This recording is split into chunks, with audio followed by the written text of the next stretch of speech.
Listo. Oh, perdón.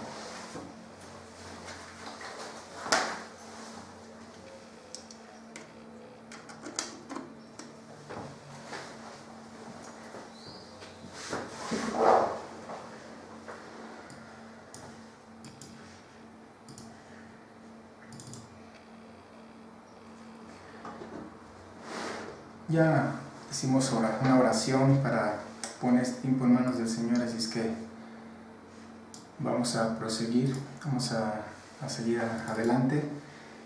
Y pues yo espero que ustedes estén gozando tanto como yo, a pesar, como cantábamos hace un momento, a pesar de las circunstancias, a pesar de las cosas que se están viviendo, pues es un tiempo de esperanza, un tiempo de que la iglesia del Señor Jesús pueda darse a notar, que es parte precisamente del mensaje que el Señor tiene para nosotros en esta mañana. Que ninguno de nosotros que estamos experimentando estos tiempos sintamos ese temor o esa angustia, ese sobresalto por las cosas que están sucediendo, porque creo que todos entendemos y creemos en ese Dios que tiene el control de todas las cosas, y lo decimos muchas veces, lo hablamos, lo mencionamos una y otra vez, pero en realidad cuando viene la tribulación, cuando viene el conflicto, cuando vienen las circunstancias adversas, es donde nos ponemos a temblar muchas veces, donde nos damos cuenta de dónde estamos parados. No es una novedad lo que se está viviendo hoy en día en todo el mundo. Tiempos de una situación difícil, una situación por el tema de una enfermedad que está causando estragos en todo el mundo. Ni siquiera es solamente en nuestra ciudad, solamente en nuestro país, es en todos lados. Entonces, esta situación, pues, de pronto a muchos sí les genera una inseguridad por todas las cosas que están viendo, que se están transmitiendo, por el pánico que en algunos lugares se ha manifestado de cómo están las personas.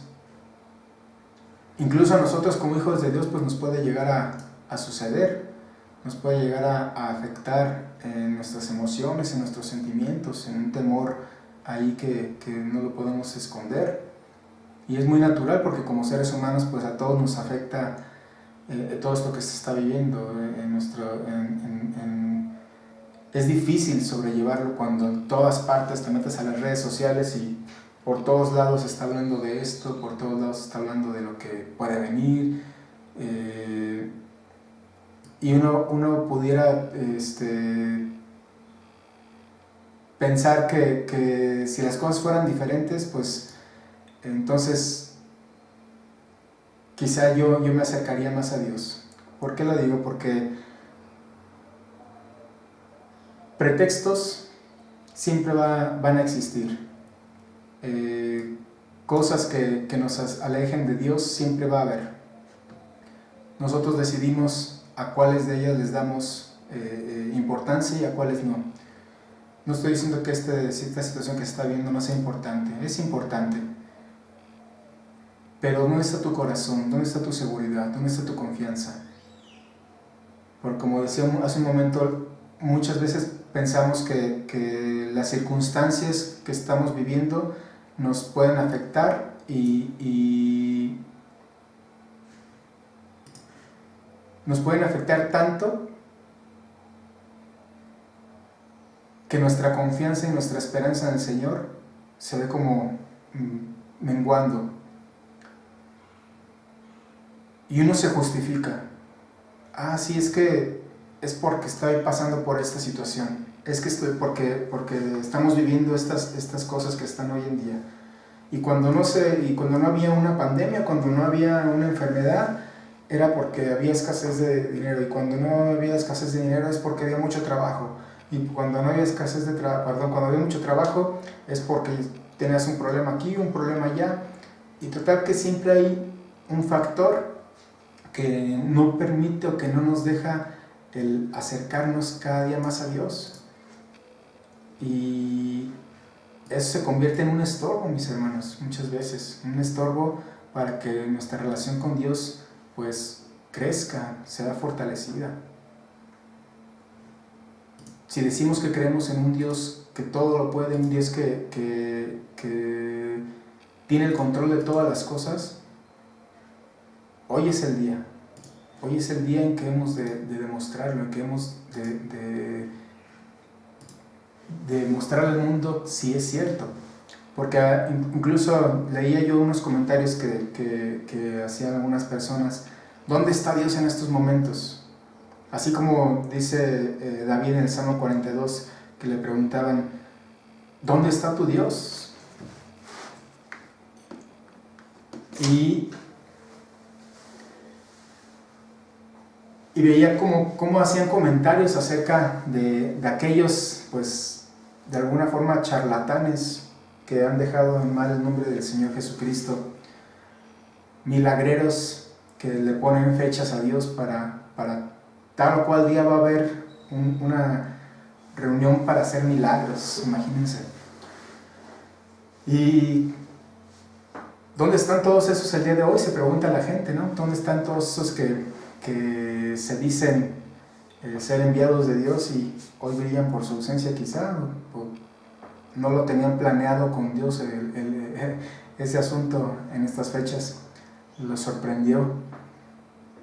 Pero bueno, dejamos a un lado a esas personas y recordemos también cuando Job estaba pasando por esa tribulación, sus palabras, ¿cuáles fueron? ¿Recibiremos de Dios solamente lo bueno y no lo malo? ¿Solamente vamos a aceptar las cosas positivas, las cosas felices que vienen en nuestra vida?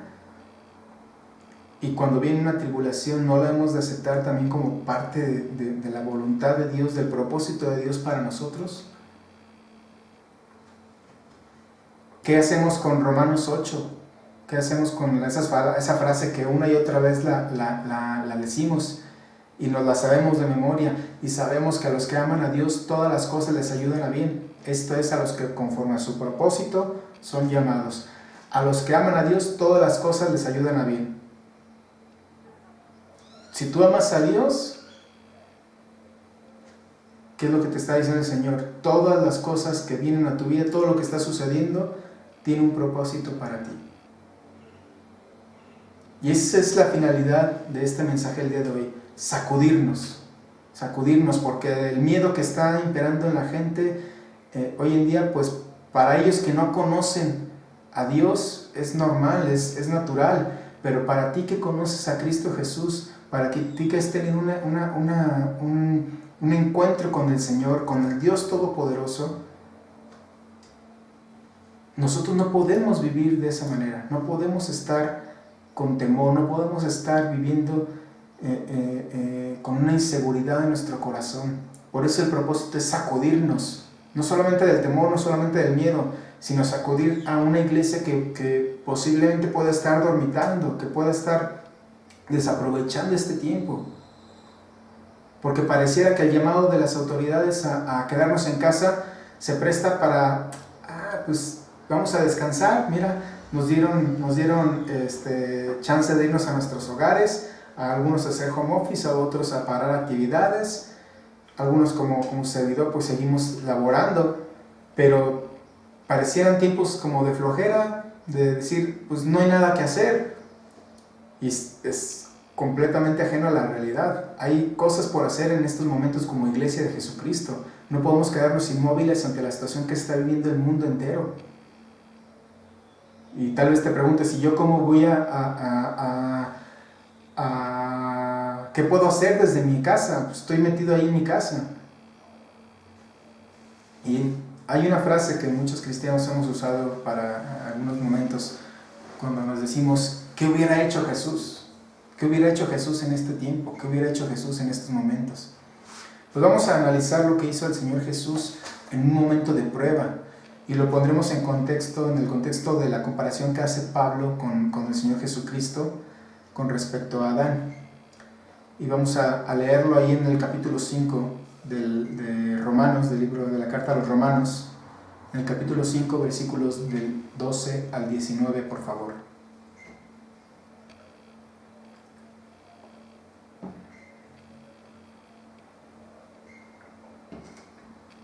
Romanos capítulo 5, del 12 al 19.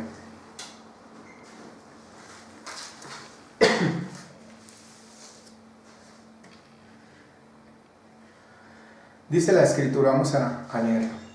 Por tanto, como el pecado entró en el mundo por un hombre, y por el pecado la muerte, así la muerte pasó a todos los hombres por cuanto todos pecaron. Pues antes de la ley había pecado en el mundo, pero donde no hay ley, no se inculpa de pecado. No obstante, reinó la muerte desde Adán hasta Moisés, aun en los que pecaron a la manera de la transgresión de Adán, el cual es figura del que había de venir. Pero el don de Dios no fue como la transgresión, porque si por la transgresión de aquel uno murieron los muchos, abundaron mucho más para los muchos la gracia y el don de Dios, por la gracia de un hombre, Jesucristo. Y con el don no sucede como en el caso de aquel uno que pecó, porque ciertamente el juicio vino a causa de un solo pecado, ojo con eso, para condenación, pero el don vino a causa de muchas transgresiones para justificación. Pues si por la transgresión de uno reinó la muerte, mucho más reinarán en vida por uno solo, Jesucristo, los que reciben la abundancia de la gracia y del don de la justicia. Así que por la transgresión de uno vino la condenación a todos los hombres. De la misma manera, por la justicia de uno vino a todos los hombres la justificación de vida. Porque así como por la desobediencia de un hombre los muchos fueron constituidos pecadores, así también por la obediencia de uno los muchos serán constituidos justos. Pablo hace una explicación detallada de cómo a través de Adán vino la muerte por el pecado, cómo a través de Adán vino la perdición, la caída del ser humano. Y también dice que por un solo pecado, pero también nos muestra que a través de Cristo vino la vida, vino la justificación, vino el perdón de pecados. A través así como de Adán vino la muerte, a través de Cristo vino la vida. Y vamos a analizarlo por separados, cuál fue la actitud de cada uno de ellos, tanto de Adán como del Señor Jesucristo, comparativamente en lo que hicieron uno y lo que hizo el otro. Cuando se presentaron los tiempos difíciles, cuando vinieron las circunstancias adversas, cuando vino la tribulación. Vamos a ver primeramente lo que hizo Adán. Adán, en el capítulo 1 del Génesis, versículo 26, dice que el Señor creó al hombre. Dice: entonces dijo Dios, hagamos al hombre a nuestra imagen, conforme a nuestra semejanza, y señoree en los peces del mar, en las aves de los cielos, en las bestias del campo, y en toda la tierra, en todo animal que se arrastra sobre la tierra. Dios crea a su imagen y semejanza a Adán. Eso quiere decir que lo dotó de su autoridad, de su carácter. ¿Para qué? Para que él realizara el propósito que había determinado para Adán. Para que Adán hiciera aquello para lo cual había sido creado. Dios lo puso a trabajar, le dio señorío sobre todas las cosas, le permitió ser administrador de toda su creación, de todo cuanto existía. Y cuando vio que estaba solo Adán y el Señor, dice la Escritura, vio Dios que el hombre estaba solo y que no era bueno, dijo: vamos a hacerle una ayuda idónea. Y entonces trajo a su ayuda idónea y formó a Eva. Pero ¿qué es lo que hizo Dios con Adán? Dice, lo puso, en el capítulo 2:15 dice, lo puso a labrar y a cuidar el huerto, lo puso a trabajar. Lo puso a ponerle nombre a los animales. Y cuando Dios hace a Eva, les dice: ahora fructifiquen, multiplíquense. Ustedes son dueños de todo esto. Tienen todo el paraíso, tienen todas estas cosas. Todo árbol, todo fruto, todo lo que hay en el paraíso, todo lo que hay en el huerto es de ustedes. Dios le había dado un mandamiento a Adán, que era que podía comer de todo árbol, excepto del árbol del bien y del mal. Dice, porque ciertamente si comes de él, ciertamente morirás. Y Adán tenía presente ese mandamiento. Pero imagínense, ellos podían disfrutar de todo cuanto les daba la naturaleza. Podían disfrutar de una vida plena. Se podían disfrutar uno al otro, de su compañero, de su compañera. Nadie en el mundo al día de hoy, ni el hombre más rico de hoy en día, aquellos millonarios del petróleo en Medio Oriente, nadie con la cantidad de dinero que pueda tener puede decir que pudo disfrutar de la vida como la estaban disfrutando Adán y Eva en ese lugar. Nadie podríamos imaginarnos un mundo tan perfecto. Lo ha creado Dios nuevecito, se los dio recién hecho todas las cosas para que lo disfrutaran al máximo. Un sueño hecho realidad, a lo que todos quisiéramos llegar a aspirar, una vida perfecta. Y en el caso de Adán, Dios le dio a su compañera, la mujer perfecta, la mujer creada por Dios especialmente para él. Y entonces viene el tiempo de prueba, viene el adversario, el momento cuando sus vidas son probadas para demostrar si aún teniendo todas las cosas que Dios les había dado, su fidelidad, su obediencia estaban puestas en Dios. Si por encima de todas las cosas ellos habían aprendido a depender de Dios. Y entonces cuando viene Satanás, el adversario, y habla con Eva, le dice, con que Dios ha dicho, no es cierto, no vas a morir. No vas a morir, le dice Satanás a Eva, tergiversando la palabra por ahí. Y Eva cae en el engaño.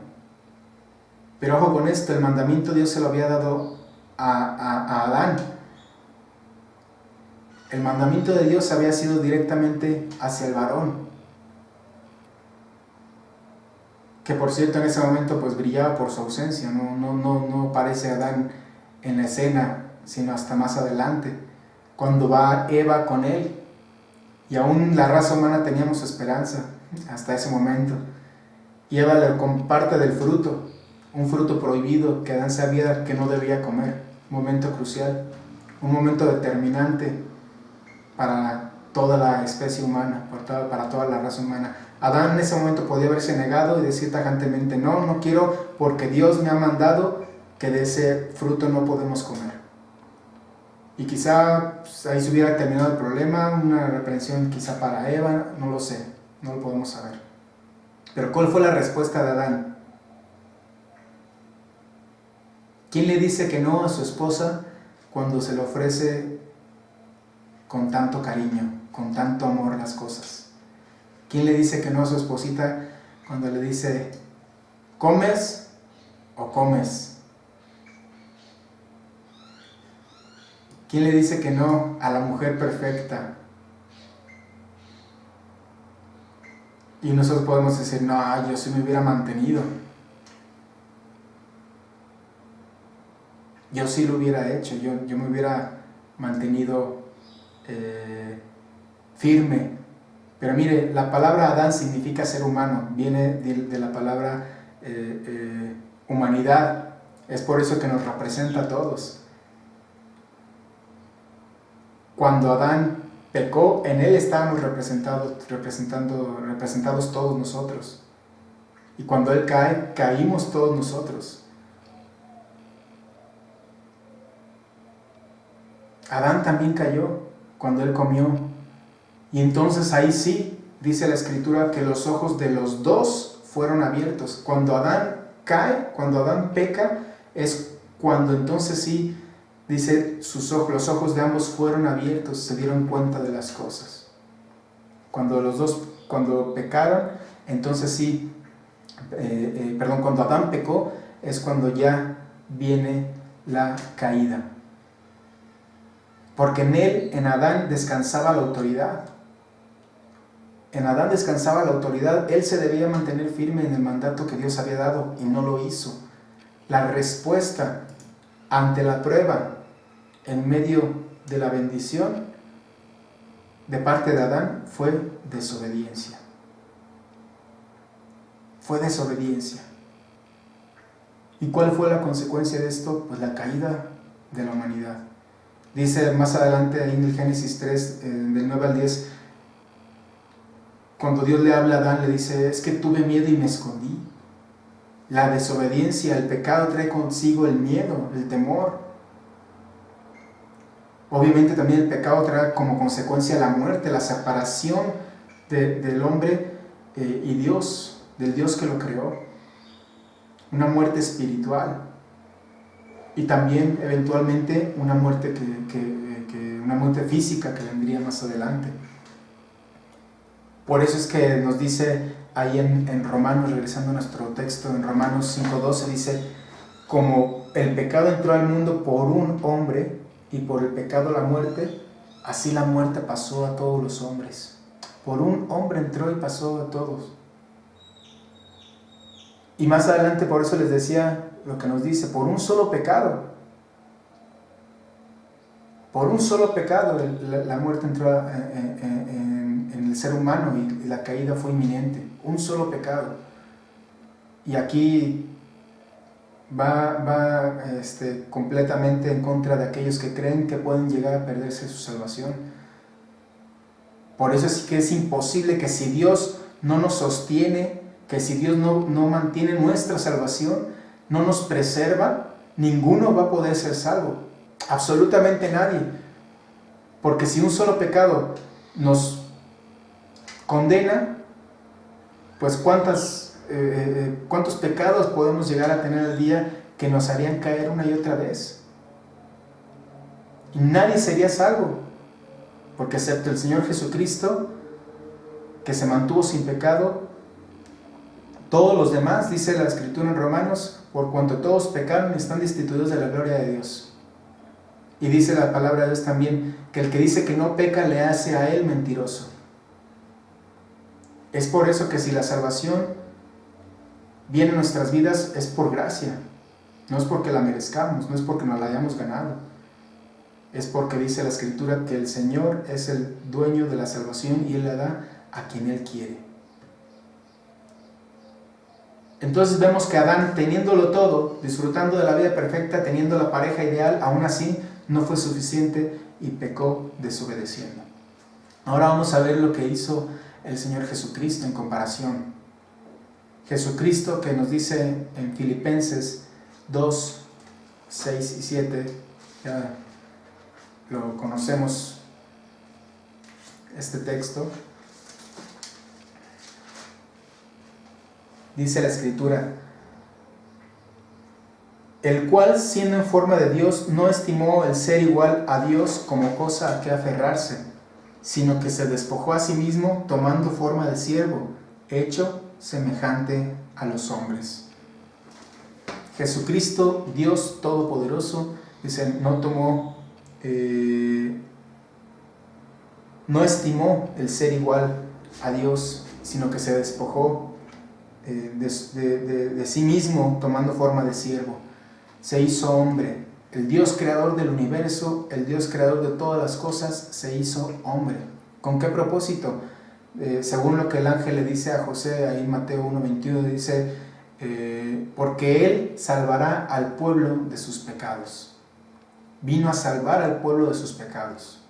Pero ¿bajo qué contexto histórico, bajo qué situación, bajo qué ambiente vino Jesucristo? Igual que de Adán, para nada, completamente distintos. Mientras que Adán estaba en el paraíso, en un lugar perfecto, creado especial para ellos, diseñado, precioso, maravilloso, el Señor Jesús ya viene a un mundo caído, viene a un mundo que está corrompido, que es corrupto, lleno de celos, de envidias, de egoísmo.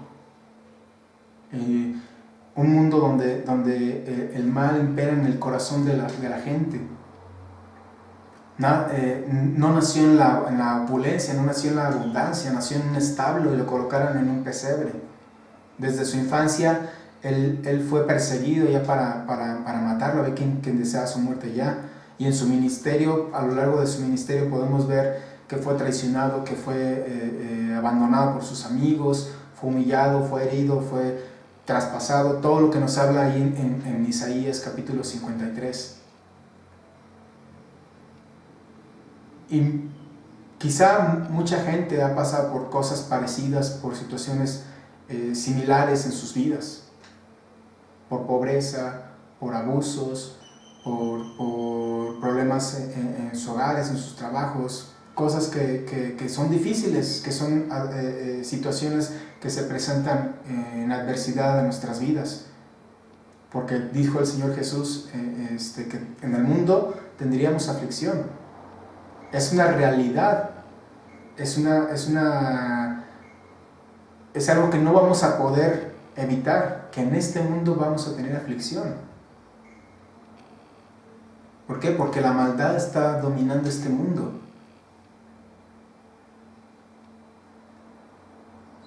Pero ¿qué fue lo que sucedió con el Señor Jesús cuando tuvo que tomar decisiones importantes, cuando tuvo que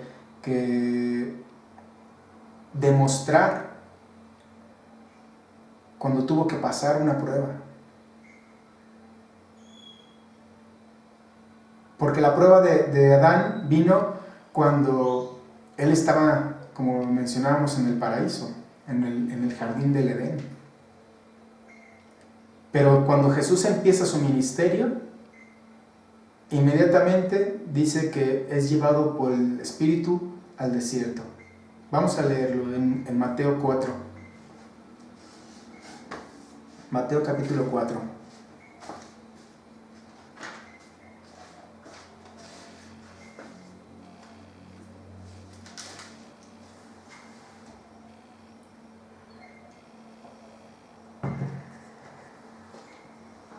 Vamos a leerlo del versículo 1 al 11. Entonces Jesús fue llevado por el Espíritu al desierto para ser tentado por el diablo. Y después de haber ayunado 40 días y 40 noches, tuvo hambre. Y vino a él el tentador y le dijo: si eres hijo de Dios, di que estas piedras se conviertan en pan. Él respondió y dijo: escrito está, no solo de pan vivirá el hombre, sino de toda palabra que sale de la boca de Dios. Entonces el diablo le llevó a la santa ciudad y le puso sobre el pináculo del templo, y le dijo: si eres hijo de Dios, échate abajo, porque escrito está, a sus ángeles mandará acerca de ti, en sus manos te sostendrá, para que no tropieces con tu pie en piedra. Lo leímos hace un rato también. Perdón. Jesús le dijo: escrito está también, no tentarás al Señor tu Dios. Otra vez le llevó el diablo a un monte muy alto, y le mostró todos los reinos del mundo y la gloria de ellos, y le dijo: todo esto te daré, si postrado me adorares. Entonces Jesús le dijo: vete, Satanás, porque escrito está, al Señor tu Dios adorarás y a Él solo servirás. El diablo entonces le dejó, y aquí vinieron ángeles y le servían. El contexto de la tentación del Señor Jesús. Pero antes de entrar a la tentación, a mí me llama mucho la atención la actitud del Señor. ¿Qué fue lo que hizo el Señor Jesús antes de ser tentado en el desierto? Dice que Él ayunó 40 días y 40 noches.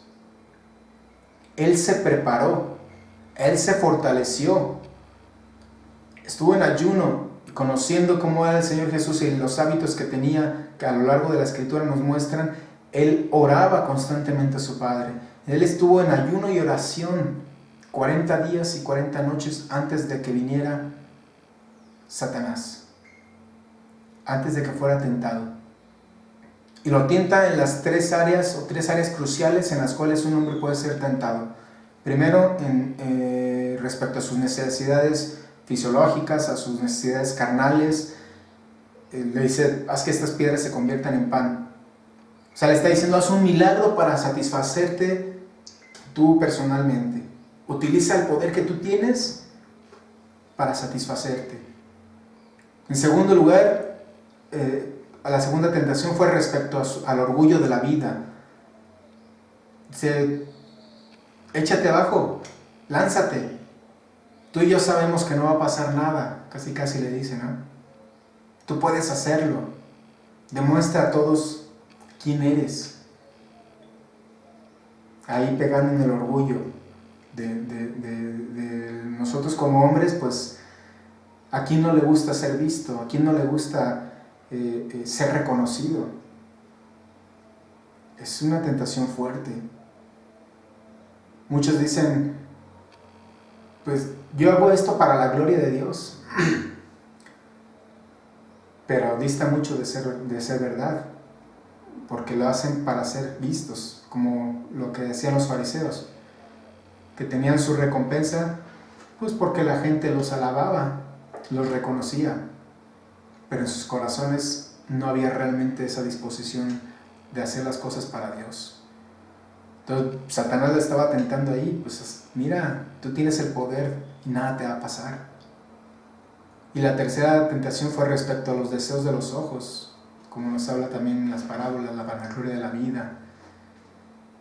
Le dice, mira todos estos reinos, mira todo esto que puedo yo entregarte, que te puedo dar.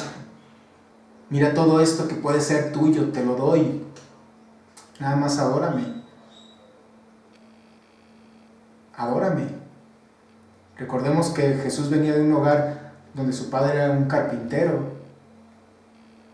Y lo que Satanás le estaba diciendo, yo te voy a dar los reinos del mundo.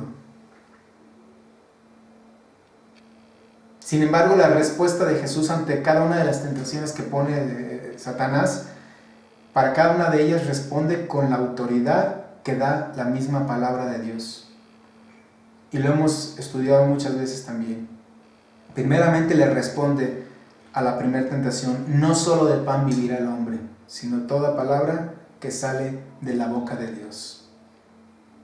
Lo más importante para mí, incluso que he pasado 40 días y 40 noches sin comer, no es el pan. El pan no es mi sustento viene de parte de Dios. Después le dice, también escrito está, no tentarás al Señor tu Dios. No vamos a tentar al Señor.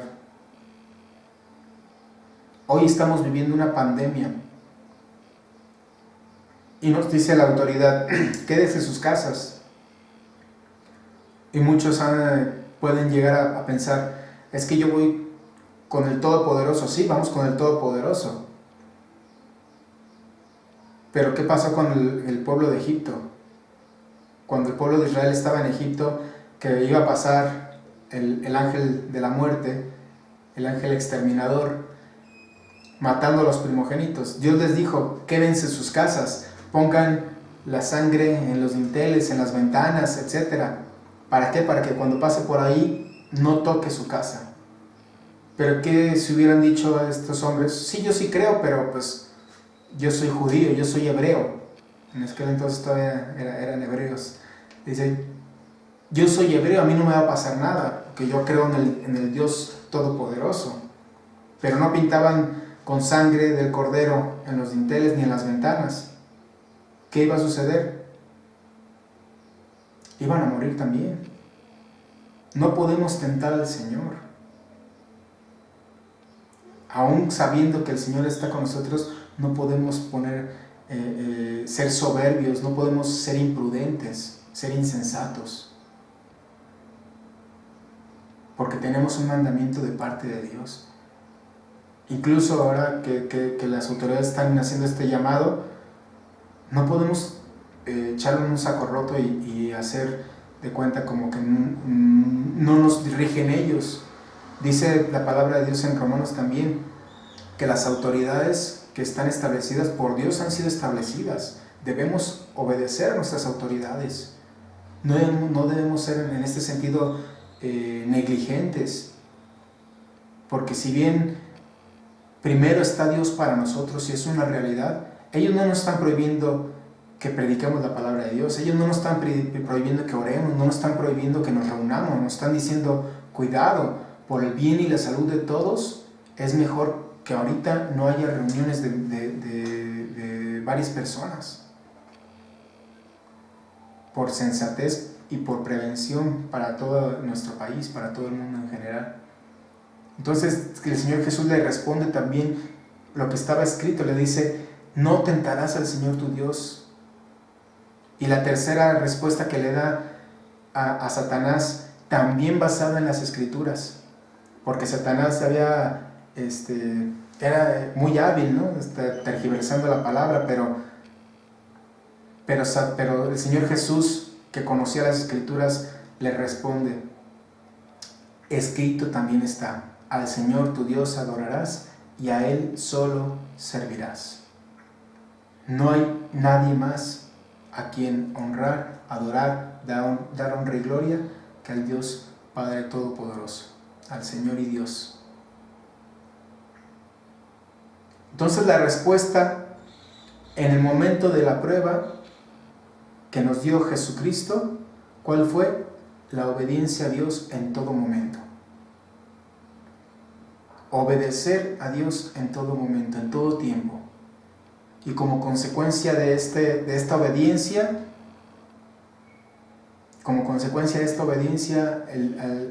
Jesús continuó su ministerio, y al terminar el ministerio, lo que nos dice ahora nuevamente Romanos 5:15 en nuestro texto, dice: pero el don no fue como la transgresión, porque si por la transgresión de aquel uno murieron los muchos, abundaron mucho más para los muchos la gracia y el don de Dios por la gracia de un hombre, Jesucristo.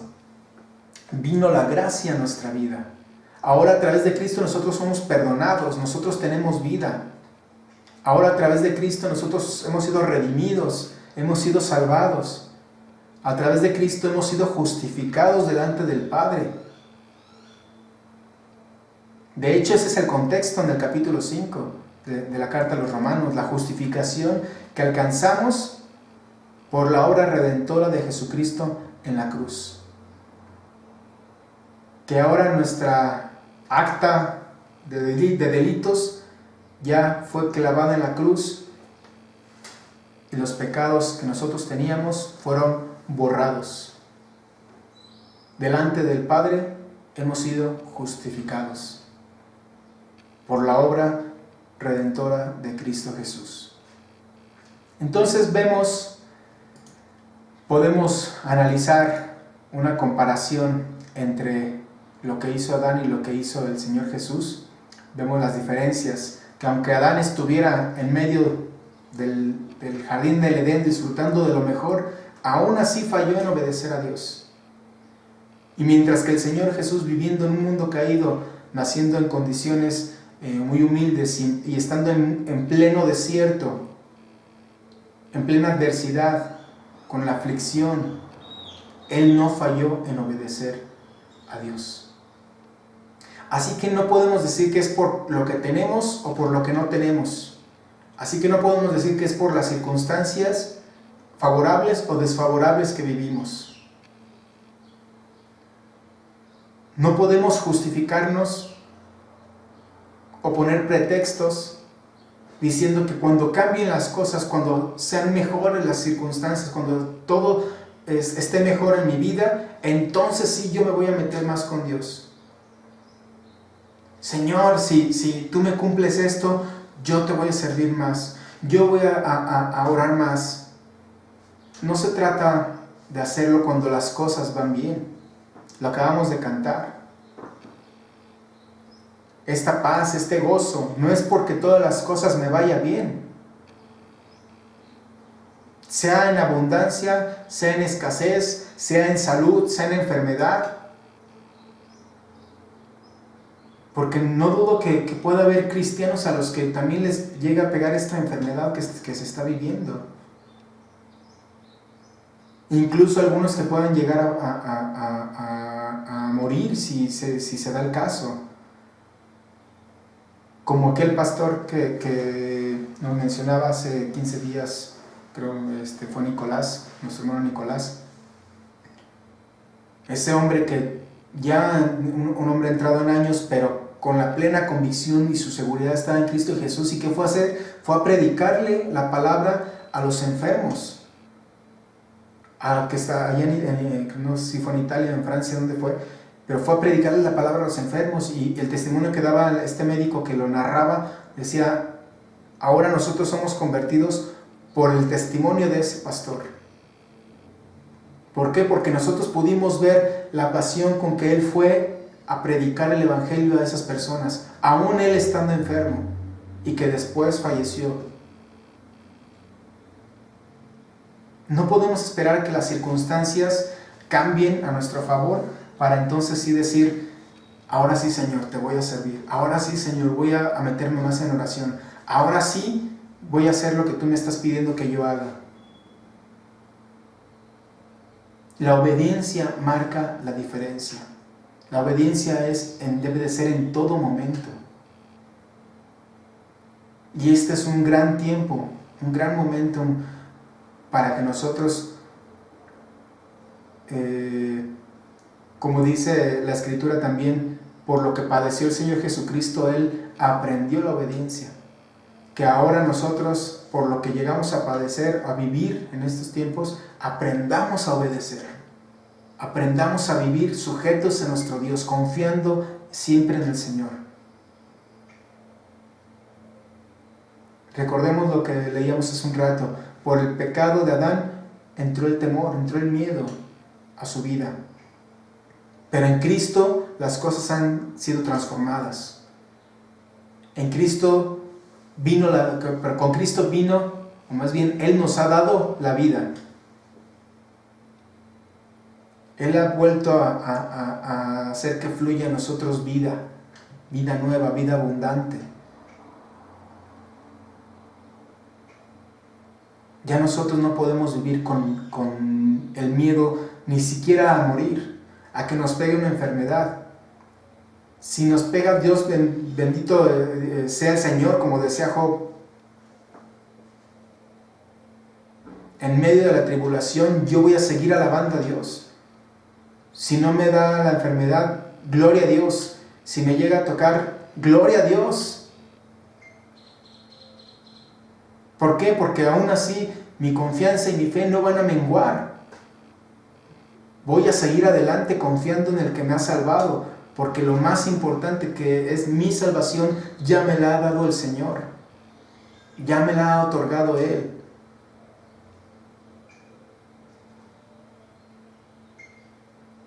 No podemos vivir con el miedo con el que vive el mundo, con el temor, con la angustia, con la ansiedad. Porque lo sabemos y lo hemos dicho muchas veces: mayor es el que está en nosotros que el que está en el mundo. Nosotros creemos en un Dios vivo, en un Dios que todo el tiempo está con nosotros. ¿Qué dice el Salmo 23? Lo utilizamos, o se utiliza mucho para cuando se va un ser querido. Pero es un salmo de aliento, un salmo que nos dice una realidad, una verdad para todo tiempo. Dice el Señor Jesús, dice la palabra de Dios, mejor dicho: el Señor es mi pastor, nada me faltará. En lugares de delicados pastos me hará descansar. Junto a aguas de reposo me pastoreará, confortará mi alma. Me guiará por sendas de justicia por amor de su nombre. Y ojo con este versículo: aunque ande en valle de sombra de muerte, no temeré mal alguno, porque tú estarás conmigo. Tu vara y tu cayado me infundirán aliento. Tu vara y tu cayado me infundirán aliento. Puede ser que el mundo viva con temor, incluso algunos aterrorizados por lo que están viviendo. Pero es normal, no conocen al Señor. No conocen al Dios que tú y yo sí conocemos. No conocen al Dios vivo en el cual tú y yo creemos. No conocen a aquel que trajo vida, aquel que trajo paz, y dice que es una paz que sobrepasa todo entendimiento. No conocen a aquel en el cual ya no hay temor. Y es precisamente en estos tiempos de crisis cuando los que son de Dios se deben dar a conocer. Es en estos tiempos de crisis cuando aquellos que son llamados a hacer luz en medio de las tinieblas han de alumbrar. Han de alumbrar. a los que los rodean con la luz de Cristo. Porque dice la palabra es que tú y yo somos luz, y que una luz no se debe esconder, no se debe tapar. Una luz es para ponerla en lo alto y que brille, que alumbre a los que están a su alrededor. Es en estos momentos más cuando nuestra fe debe estar más firme que nunca. Nuestra confianza con la mayor seguridad en Cristo Jesús que nunca. El Señor Jesús le dijo a algunos judíos, de hecho dice a algunos judíos que habían creído en Él, que no son descendientes de Abraham solamente aquellos que lo son en la carne, que son descendientes aquellos que hacen las obras de Abraham.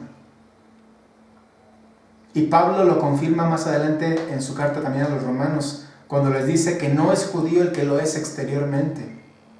Así nosotros tenemos la exhortación de parte de nuestro Dios hoy, en estos tiempos que estamos viviendo. Aquellos que nos decimos que hemos sido alcanzados por Cristo Jesús, que hemos sido transformados, que nos ha sido dada una nueva vida, que hemos tenido un nuevo nacimiento. Aquellos que nos decimos cristianos, para que nosotros demostremos que en verdad lo somos.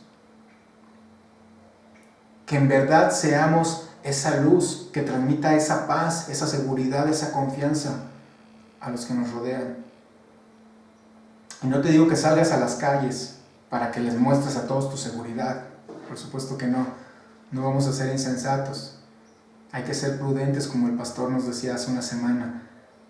Prudentes, avispados, abusados. Obedezcamos lo que se nos está diciendo. Entra en tu casa, guárdate ahí. No, si no tienes que salir, no salgas. No salgas para nada. Pero entonces, ¿cómo voy a ser luz? ¿Cómo voy a ser ejemplo? Pues, ¿qué es lo que hizo el Señor Jesús que acabamos de ver? Lo primero que el Señor hizo y que nos mostró aquí es prepararse. Tenemos que estar preparándonos. Se preparó espiritualmente para la prueba que venía. Estuvo en ayuno, estuvo en oración. Hagamos eso nosotros. Aprovechemos este tiempo en que estemos en nuestras casas también para estar en oración, para hacer ayuno, para estar clamando a Dios por las circunstancias que se están viviendo. Aprovechemos este tiempo. Si Jesús pudo contrarrestar la tentación con la palabra de Dios, diciéndole al enemigo una y otra vez, escrito está, escrito está, escrito está. ¿Por qué crees que era? Porque él conocía la palabra de Dios. Así que si nosotros queremos contrarrestar todos los pensamientos que vengan a nuestra mente en estos momentos, porque con toda la información, con todas las cosas que están viviendo, con todas las noticias desagradables que estamos recibiendo, ¿cómo está nuestra mente? Si dejamos que nos bombardee solamente las cosas negativas, viene inseguridad seguramente a nosotros, viene la desconfianza. Pero si en vez de eso tú alimentas tu mente con la palabra de Dios, escudriñas como dice las Escrituras, ¿qué es lo que va a haber en tu cabecita? Palabra de Dios, seguridad, confianza. Y cuando venga un pensamiento del enemigo, se van a morir todos. Dice, cállate, cállate, porque yo tengo un Dios grande, un Dios poderoso. Porque escrito está, aunque ande en valle de sombra de muerte, no temeré mal alguno, porque el Señor está conmigo, su vara y su cayado me infunden aliento. El Señor está conmigo.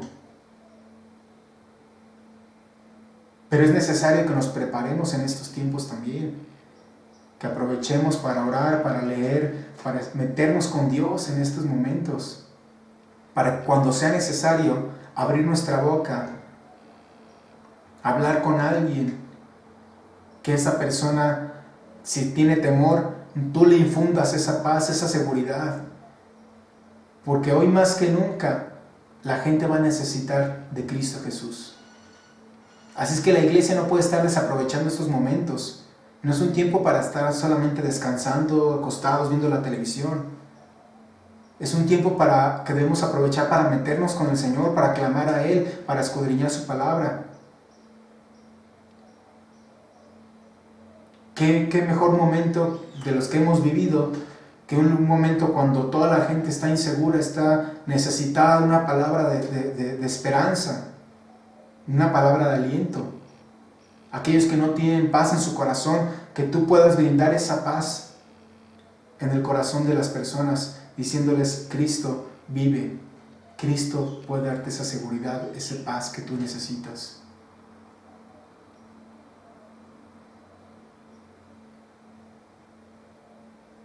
Puede ser que estamos pasando por esta pandemia, pero ese no es un motivo para alejarnos de Dios. Por el contrario, es un llamado a la iglesia a que tenga un avivamiento, a que venga un avivamiento en nuestras vidas, a que nos levantemos.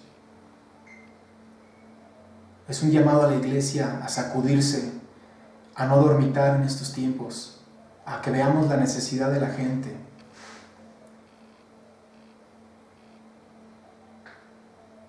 ¿Con quién vas a identificarte en los tiempos de prueba? ¿Con Adán, que representa la desobediencia, el temor, el pecado? ¿O con el Señor Jesucristo, que representa la obediencia a Dios, la seguridad, la vida, la confianza en el Señor? ¿Con quién vas a identificarte, mi hermano? Así que para los que pueden decir: ¿dónde está tu Dios?, gritémosle con nuestra vida: aquí está dentro de mí y está más vivo que nunca. Mi Dios vive, mi Dios reina, Él tiene el control de todas las cosas. Y si vivimos, para el Señor vivimos, y si morimos, para el Señor morimos. Sea que vivamos o que muramos, del Señor somos. Y no quiero ser alarmista, porque realmente la tasa de mortandad de esta situación es mínima.